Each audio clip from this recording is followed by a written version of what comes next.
Muy buenas noches, hermanos. Continuamos en lo que es lo que llamaríamos la conclusión del estudio acerca de lo que es el santuario y seguiremos. La semana pasada es cuando habíamos iniciado un poquito relacionado con esto y entre otras cosas que habíamos hecho, estábamos hablando acerca de las dos ramas principales de lo que es el cristianismo en cuanto a entender lo que es la Biblia. Uno de ellos es el, el grupo que sigue el tipo de ideología de Calvino, en donde ellos tienen el concepto de que Dios es soberano y absolutamente todas las cosas que suceden en el universo completo es porque así Dios lo designó, como había comentado anteriormente. El problema que tendríamos con eso es de que eventualmente surgió el pecado. Y si el pecado surgió basado en ese concepto, entonces Dios sería el responsable de el origen del pecado, cosa que pues no es así. Entonces, un buen grupo de grupos cristianos, incluyendo el adventismo, nosotros somos de la filosofía arminiana, en donde se tiene el concepto de que Dios es soberano, sí, pero nos da libre albedrío. Y esa es la base de lo que es el amor, porque si una persona tiene que amar a Dios porque Él lo impone, eso realmente no es amor, eso es esclavitud. Amor da la oportunidad y la posibilidad de que la persona pueda decir sí y también la opción y la posibilidad de que pueda decir que no. Y ahí es donde vemos que se introduce entonces lo que es el concepto del santuario, porque Dios presenta o nos da el santuario, ya que a través de ella, a través de lo que son escenas, figuras y actuaciones, podamos llegar a tener una idea o concepto de lo que es el santuario celestial. Ahora, donde habíamos quedado la semana pasada era en la mención de que para poder entender correctamente el Nuevo Testamento necesitamos entender de igual manera lo que es el santuario. Jesús en una de las escrituras interesantes que es San Juan capítulo 5 versículo 39 dice las siguientes palabras, San Juan 5:39. Escudriñad las escrituras, dice, porque a vosotros os parece que en ellas tenéis la vida eterna. Y la frase que me interesa es la última que dice, y ellas son las que dan testimonio de mí. ¿Se acuerdan cuando Jesús iba, bueno, más bien dos discípulos iban de Jerusalén camino a Emaús cuando Jesús ya había fallecido y andaban todos tristes? Se les une Jesús en el camino y después dice la Biblia en Lucas 24 que dice, comenzando desde Moisés, los profetas y los salmos, les hablaba, ¿qué cosa? En cuanto a las escrituras, todo lo que de él decía, o sea, el objetivo de las escrituras es presentar a Jesús. Y dentro de las escrituras tenemos lo que es la presencia y el concepto de lo que es el santuario. Y mire interesantemente lo que dice San Juan 2, versículos 18 al 21. San Juan 2, 18 al 21, que dice, y los judíos respondieron y le dijeron, ¿qué señal nos muestras? Y ya que haces esto, Jesús acababa de limpiar el santuario. Recuerden que habían vendedores y compradores y les volteó las mesas. Esta es la primera ocasión cuando sucede porque ocurrió en dos ocasiones. Versículo 19 dice, respondiendo Jesús y les dijo, destruid este templo y en 3 días lo levantaré. ¿A qué se refería Jesús?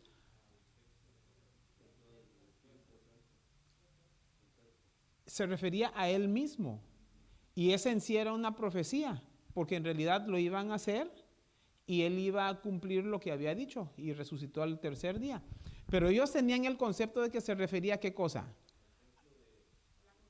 A la construcción que era el lugar mismo en donde ellos estaban. Ellos decían, pues ha de estar loco porque este lugar Tardaron en edificarlo ¿cuánto? 46 años, dice el versículo 20, fue edificado ese templo.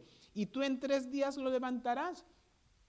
Entonces, cuando hablamos acerca de lo que es el santuario, la Biblia presenta, ¿recuerdan cómo a través de esa semana estuvimos hablando acerca de tipo y antitipo? Cristología, escatología y se me olvida la otra palabra, cómo se aplica a Jesús, cómo se aplica a lo que la Biblia y lo que es la escatología que tiene que ver con tiempo del fin. Bueno, el templo también tiene una distribución muy parecida a esta. ¿Por qué? Porque la Biblia nos habla o nos presenta lo que es el santuario que está aquí en la tierra, que primeramente comenzó con el tabernáculo, después la construcción de Salomón, después que fue renovado por Zorobabel, Esdras, Nehemías y después los arreglos que le hizo Herodes cerca de los tiempos de Jesús. Pero eso fue construido en base a la copia que se le mostró a Moisés cuando estuvo en el monte. Entonces ahí tenemos 2 santuarios, uno terrenal y el otro que es el celestial. Pero ¿sabían ustedes que la Biblia habla acerca de un tercer templo? ¿Y cuál es ese templo? Primera de Corintios 6, 19 y 20. Primera de Corintios 6, 19 y 20. Dice el versículo 19, ¿o ignoráis que qué cosa? Que vuestro cuerpo es templo del Espíritu Santo, el cual está en vosotros, el cual tenéis de Dios y que no sois vuestros, porque habéis sido comprados por precio. Glorificad pues a Dios en vuestros cuerpos y en vuestros espíritus, los cuales son de Dios. Originalmente, cuando el ser humano fue creado, estábamos completamente llenos de lo que es la presencia de Dios. Es más, la Biblia nos dice que el hombre y la mujer, ¿cómo estaban? Desnudos y no se avergonzaban. No solamente se refiere a lo que es inocencia, de lo que igual hablamos de niños, sino que la inocencia relacionado con lo que es el pecado. Porque lo que hace el pecado es apartarnos del amor. Cuando no había pecado era plenamente amor. O sea, Adán no se enfocaba en sí mismo, sino en su amor a Eva, en su amor hacia Dios. Eva no se enfocaba en ella misma, sino que se enfocaba en el amor hacia Adán y el amor hacia Dios. Una vez que entra el pecado, ¿saben lo que sucede con la humanidad? Bueno, hay vergüenza, pero de igual manera se desarrollan ciertos mecanismos de defensa y el principal mecanismo de defensa es, yo no fui, fue echarle la culpa a otro. ¿Saben que hablando acerca de lo que es el santuario realmente comienza a aparecer en Éxodo, así literalmente, pero cuando lo analizamos, en realidad, ¿saben dónde realmente inició el santuario? En el Edén. En el Edén. ¿Por qué digo eso? ¿Se acuerdan cuál fue el propósito que Dios tenía para que mandara a construir el santuario? Dice Éxodo 25:8, y me harán un santuario y yo habitaré ¿dónde? En medio de ellos. Ahora, ¿qué sucedía en el huerto del Edén? Estaba Adán y Eva, ¿y qué hacía Dios? Venía y cohabitaba en medio de ellos, o sea, ahí había un santuario. Pero cuando entra el pecado ¿qué hace? Una separación o una división entre Dios y nosotros. Interesantemente, el culpable de la introducción del pecado es la humanidad, pero el que toma la iniciativa de hacer la reconciliación es Dios. Muy interesante.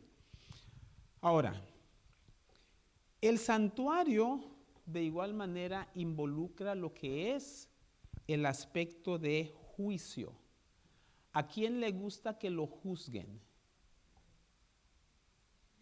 Hay una mano, hay dos manos, hay tres manos.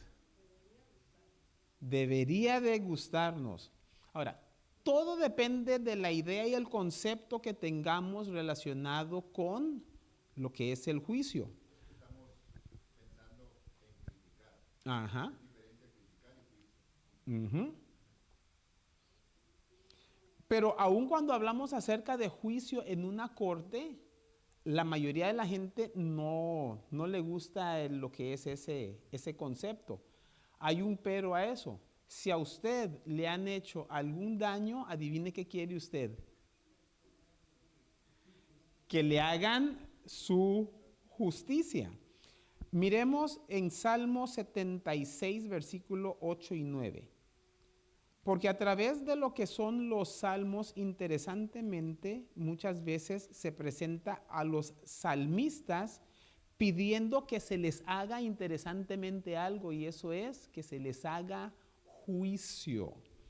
Salmos 76, versículo 8 y 9 dice: desde los cielos hiciste oír juicio, la tierra tuvo temor y quedó suspensa. Cuando te levantaste, oh Dios, para juzgar. Hasta eso da como un poquito de, ¿qué cosa? Miedo. Pero mire la última frase que dice: para salvar a todos los mansos de la tierra. El juicio es para la salvación del pueblo de Dios. ¿Y por qué necesitamos un juicio? ¿Y por qué es tan bueno eso? Ustedes han escuchado acerca de un ser llamado la serpiente antigua, diablo, Satanás. ¿Qué es él? Se le conoce como el acusador de los hermanos. Y una vez que se nos ha acusado, adivine qué nos toca hacer. Pues ir a juicio. Aún, ¿saben quién más está en juicio? Dios mismo. ¿Se acuerdan del mensaje del primer ángel? Y vi volar en medio del cielo otro ángel que tenía el evangelio eterno para predicarlo a toda nación, tribu, lengua y pueblo, diciendo: temed a Dios y dadle gloria, porque la hora de su juicio ha llegado. ¿Y quién lo acusó? El mismo. El mismo fue el que lo acusó. Ahora, cuando hablamos acerca de esto, entonces hay una separación entre Dios y lo que es la humanidad. Y cuando hay una separación entre dos partes, va a necesitarse un árbitro o un intermediario para tratar de trabajar el asunto de la reconciliación. ¿Y quién es ese mediador? Jesús. Ahora, hay una pregunta. Si hay un juicio que involucra lo que es algún tipo de acusación, y se dice y se presenta de que Jesús está ministrando a nuestro favor. Si yo estoy de un lado y Dios está del otro lado, Jesús está en medio y está administrando en mi favor, ¿qué dice? ¿Qué usualmente tiende a hacer o suponer esa presentación en cuanto a lo que es el concepto que Dios tiene de nosotros? Hay alguien que está entre mí y Dios, que está ministrando o está intercediendo. ¿Qué quiere decir eso? Abogando. Usted necesita que aboguen a su favor cuando la persona está como en relación con usted. ¿Qué dijeron ahí? Cuando está mal, cuando la otra persona quiere hacerle ¿qué cosa?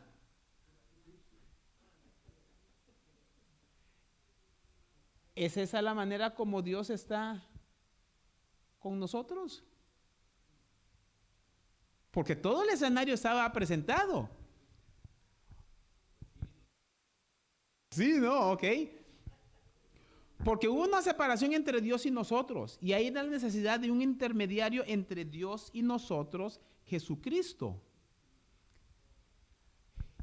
Y mire, Hay un concepto en el mundo adventista cristiano que llamamos el juicio investigador. Y saben que la mayoría de las denominaciones cristianas nos consideran como una secta porque cuando como adventistas presentamos eso del juicio investigador, no lo aceptan porque dice, si se presenta de esa manera como un juicio es como que Dios está en contra de nosotros porque lo analizan desde el punto de vista humano que les acabo de presentar. Hay un pero relacionado con eso. Y ese pero lo encontramos en San Juan 16, versículo 25 al 27. San Juan 16, versículo 25 en adelante dice, estas cosas os he hablado en alegoría. ¿Saben qué es una alegoría? Como una parábola o como una ilustración. Interesantemente, el santuario en sí es como un teatro, como una película o una obra o una alegoría. Allí vemos, por ejemplo, que está, y si se acuerdan que en el atrio estaba el altar del sacrificio, el lavacro, en el lugar santo estaba la mesa de los panes, el altar del incienso, el candelabro, y en el lugar santísimo estaba el arca del pacto. ¿Sí se acuerdan de eso? Ok. Todas esas cosas son simple y sencillamente un tipo de ilustración, básicamente. ¿Por qué? Porque no es tanto lo que es ese mueble, sino lo que significa y lo que representa y lo que quiere dar a conocer. Es como, por ejemplo, en una película, un personaje tiene un tal nombre, pero el verdadero nombre de esa persona que está actuando para ese personaje es completamente diferente, pero lo están haciendo para dar la ilustración a través de esa película. Bueno, el santuario es básicamente una película que Dios nos está presentando para que nosotros podamos entender, uno, el gran amor de Dios que se presenta en cuanto a la manera como Dios se encarga de resolver el problema del pecado a nuestro favor. Eso es básicamente lo que está tratando de hacer el santuario. Dice, estas cosas os he hablado en alegoría. La hora viene cuando ya no os hablaré por alegorías. O sea, debido a la entrada del pecado en nuestra mente, nuestra capacidad de entender ha disminuido significativamente. ¿Recuerdan cuando Jesús le había dicho a sus discípulos, tengo muchas otras cosas que decirles, pero por ahorita no, porque no lo van a poder, o sea, no lo van a entender? En la situación humana en la que estamos, por haberse involucrado en nuestras vidas lo que es el pecado, no logramos vislumbrar o entender lo que es la gloria y el amor de Dios. Entonces, por eso es que Dios ha hecho todas esas cosas para podernos ir presentando de poquito a poquito, como dice Proverbios. Porque la senda del justo es como la luz de la aurora, que va en aumento hasta que el día es... O sea, estamos en oscuridad y si Dios nos manda toda la gloria de su amor así de una vez, como que si estuviéramos a las 3 de la madrugada y de repente nos da el solazo de las 12 del mediodía, ¡puf! ¿Qué sucede? Pues quedamos encandilados. Así que nos lo da de poquito a poquito. Dice, la hora viene cuando ya no os hablaré por alegorías, sino que claramente os anunciaré acerca del Padre. ¿Y qué es lo que nos tiene que anunciar Jesús acerca del Padre? Sigamos leyendo.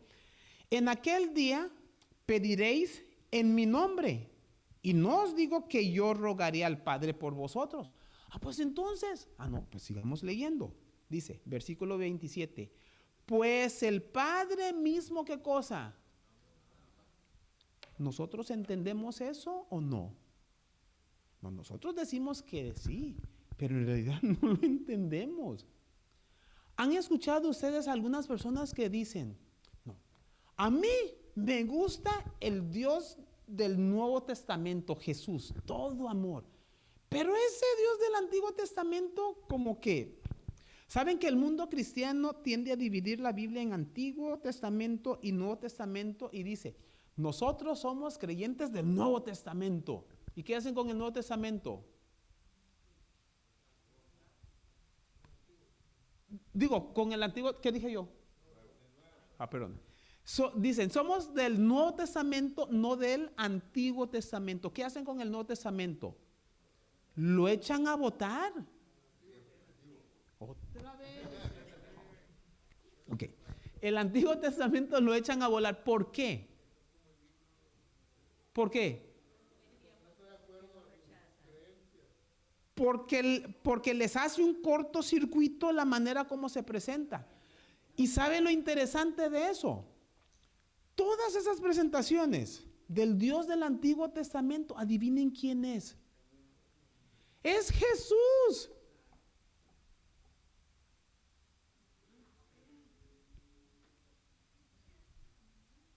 Es Jesús mismo. Recuerda lo que les acabo de mencionar en Lucas 24. Dice, comenzando desde Moisés y de los profetas, les explicaba lo que las escrituras decían de él mismo.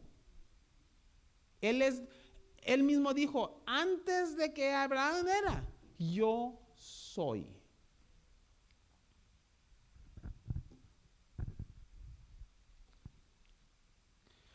Ahora, una parte un poquito complicada relacionada con el santuario. El santuario Dios nos lo da para representar lo que es la psicología humana. Yo no sé cuántos de ustedes les guste o hayan escuchado algo relacionado con psicología, pero en psicología se presenta de que a través de lo que es nuestra mente tenemos básicamente dos partes, lo que es el área consciente y algo que se llama el subconsciente. ¿Sí han escuchado acerca de eso? Ok, el santuario interesantemente representa eso. En donde habíamos mencionado que en el santuario hay básicamente tres partes. Está el atrio, en donde la persona tiene conciencia de lo que sucede ahí, parte del consciente. Aún lo que es el lugar santo, aunque la persona comúnmente no entraba ahí, pero por medio de adquirir más conocimiento, o por decirlo así, un grado más alto, los levitas sí podían entrar a lo que es el lugar santo, en donde se realiza, después de haber llegado a un cierto nivel, ciertas actividades que la persona regular o común no hacía. Hay un lugar apartado en donde solamente una persona y una vez al año podía entrar. Y ese es el lugar santísimo. Eso representaría el inconsciente. Antes de la entrada del pecado, la capacidad mental de la persona estaba al 100%, porque no habían sombras, vestigios de mal ni nada de eso, y la persona, y delante de Dios éramos básicamente cartas abiertas. ¿Qué sucede cuando entra el pecado? A escondernos, a taparnos. Lo que sucede es de que relacionado con eso, entonces hay una desnudez que se revela, porque la desnudez ya estaba. Desde antes de la entrada del pecado, el hombre y la mujer estaban ¿cómo? Desnudos. ¿Saben ustedes que ustedes están desnudos? Creí que les iba a sorprender. No, sí. Sí. ¿Los animales están desnudos?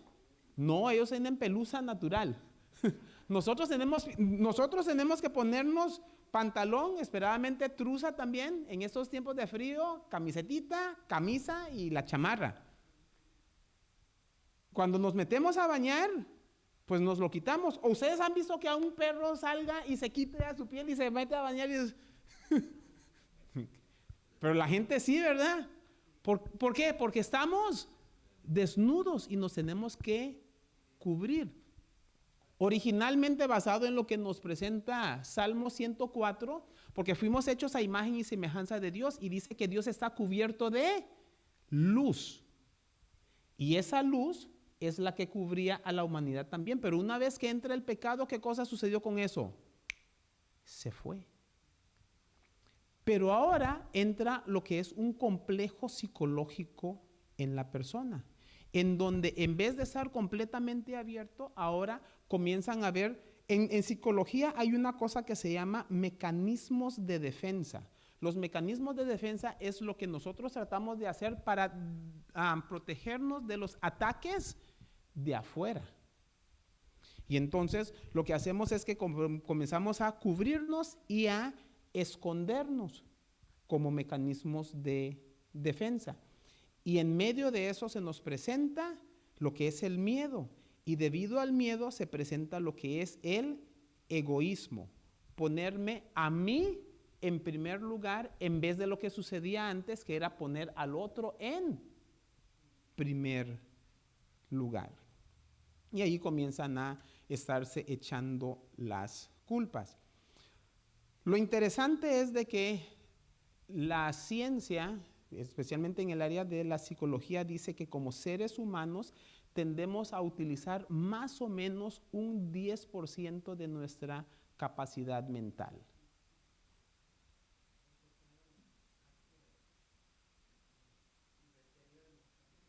El pecado deteriora nuestra mente.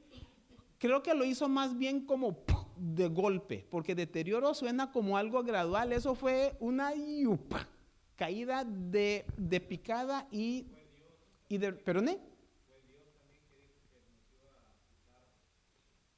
A cortar la vida.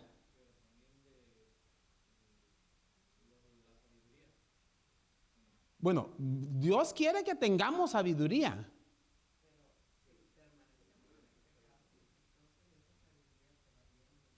Porque somos pecadores, eso se ha ido.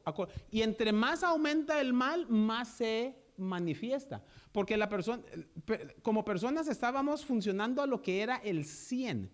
Ahora, lo que sucede es que por haberse cerrado y al comenzar a tapar, ya lo que es la capacidad cerebral ya no se revela. Ahora, hay que hacer una diferencia entre lo que es el cerebro, la materia, a lo que podríamos llamar lo que es la mente, ideas, pensamientos o lo que es la identidad. Estas cosas no son materiales. Por ejemplo, si una persona fallece, se le puede abrir el cráneo, se puede sacar el cerebro, se puede pesar, se puede cortar, se puede analizar. Pero no podemos analizar lo que es la mente, las ideas de una persona. ¿Y sabía usted que usted no es tanto lo que es el cerebro mismo, sino que usted es la compilación de todas las experiencias, ideas y situaciones que usted ha vivido?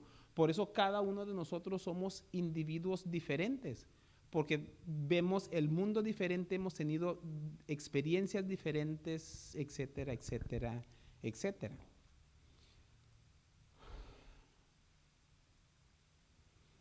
Y el objetivo que Dios tiene es de que por la entrada del pecado que quita esos beneficios de nosotros y hace que en vez de que seamos completamente abiertos, que nos hayamos cerrado, quiere que volvamos a esa situación. Cuando entró el pecado en el mundo, sucedió lo que en Primera de Samuel se le conoce como Icabod. ¿Se acuerdan de que el sacerdote Elí tenía 2 hijos? Y una de sus nueras estaba dando a luz cuando sus hijos murieron y habían capturado los filisteos el arca. Y cuando dio a luz, ¿qué nombre le dio? Icabod. ¿Y qué quiere decir Icabod? La gloria de Dios se ha apartado. La gloria de Dios en nuestras vidas se ha apartado. ¿Y por qué se apartó la gloria de Dios? Ya no nos quiere Dios. Entonces, ¿por qué se apartó? Porque si Él se queda debido al pecado en nosotros, nos destruiría. Él se apartó, pero por amor. Y entonces coloca a Jesús como intermediario, pero para defendernos a nosotros de nosotros mismos, no a defendernos de Él. En una cierta manera defendernos de Dios en el sentido de que si se nos revelara completamente, ¿recuerdan lo que pidió Moisés a Dios? Si he hallado gracia en tus ojos, cosa que sí halló a Moisés, muéstrame tu gloria. Ay, me gustaría hacerlo, pero no me puedes ver y vivir. O sea, si me miras, te mueres. No, pero en el momento tuvo que revelársele Dios, pero ¿qué cosa? Tapado. Ah, caray, eso es una revelación de Jesús. Jesús es Dios tapado con humanidad para que pudiéramos tolerar su presencia. Y en el santuario, interesantemente, se nos presentan 3 velos. ¿Sabían ustedes que el santuario tenía 3 velos? ¿O era nomás un velo? Tenía el velo de la entrada de lo que es el campamento. Para entrar al atrio había un velo. Y ese velo es básicamente donde la persona pasa para decir, escuché acerca de Jesús y quiero venir a conocerle. Para llegar en el atrio donde está el altar del sacrificio, donde ese cordero que representa a Jesús que va a morir por nosotros, nos hace que podamos pasar de la vida de pecado a una nueva regeneración. Y después de que lo aceptamos, está el lavacro ahí para que nos bauticen. Ahora, se pasó el primer velo. ¿Cuál es el segundo velo? Cuando entra al lugar santo. Y al pasar a ese velo, entonces ya tenemos una relación un poco más íntima con Dios. ¿En dónde? A nuestra derecha está una mesita con los panes. El que come de mi carne y bebe de mi sangre, este tiene vida. Entonces, consumimos de su palabra, pero también nos presentamos delante de Él con nuestra oración. Y cuando participamos de eso, Él espera que nosotros hagamos ¿qué cosa? Compartamos por medio de la luz del candelabro. Y ese debe de ser la vida de el cristiano, que va en aumento hasta que el día es perfecto.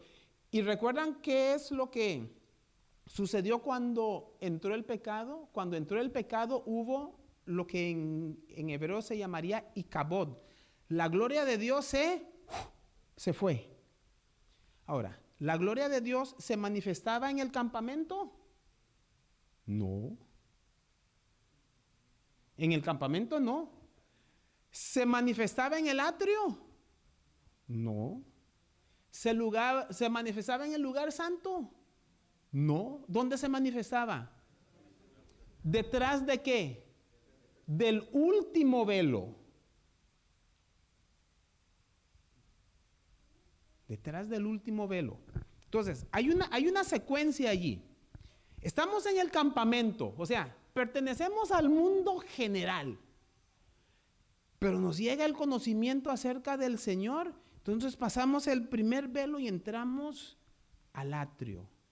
Ah, caray, Señor, usted hizo eso por mí. Y debido a que usted hizo eso por mí, entonces yo voy a crecer en usted. Entonces voy a pasar el segundo velo y voy a entrar al lugar santo. Sed santos porque yo soy santo. Y hay una cita del Espíritu de Profecía que dice, cuando la imagen de nuestro Señor sea plenamente reflejado en sus hijos, entonces Él volverá a reclamarlos como suyos. La luz de la aurora va en aumento hasta que el día es perfecto. Y al estar compartiendo diariamente